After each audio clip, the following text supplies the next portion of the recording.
বিধানসভা নির্বাচনের আঙ্গুল থেকে এখনো কালি ওঠেনি, তার আগে তৃণমূল দলটা উঠে গেল।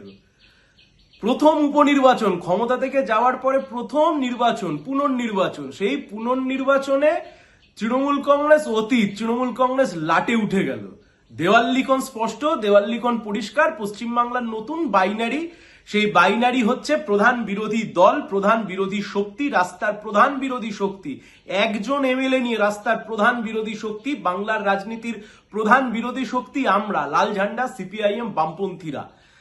বিধানসভা নির্বাচনের আগের যে বাইনারি, সেই বাইনারিতে তৃণমূল বনাম বিজেপি, সেই বাইনারি সবচাইতে বড় ভুক্তভোগী হয়েছিলাম আমরা। আর পশ্চিমবাংলার নতুন যে বাইনারি, সেই বাইনারি বাম বনাম বিজেপি, লেফট ভার্সেস বিজেপি। এই বাইনারি আগামী ভবিষ্যতে পশ্চিমবাংলার ইতিহাস, পশ্চিমবাংলার রাজনীতির ইতিহাসের নতুন সমীকরণ তৈরি করবে। আসলে ডায়মন্ড হারবার মডেল, ভাইপোর মডেল, তৃণমূলের 1.5 লক্ষ লিড, 2024 সালের ফলতা, 2024 সালের ডায়মন্ড হারবারের নির্বাচনের, লোকসভা নির্বাচনের, তা যে আসলে গোটাটাই ছাপ্পা, গোটাটাই ভুয়ো, তা আজ দিনের আলোর মতো স্পষ্ট হয়ে গেল।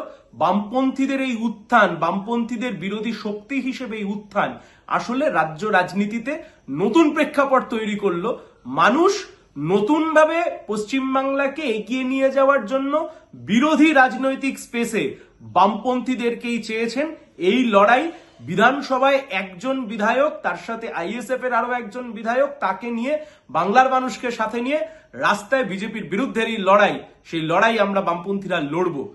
তৃণমূল অতীত, তৃণমূল ইতিহাসের আস্থা করে দিতে গিয়ে স্থান নিয়েছে।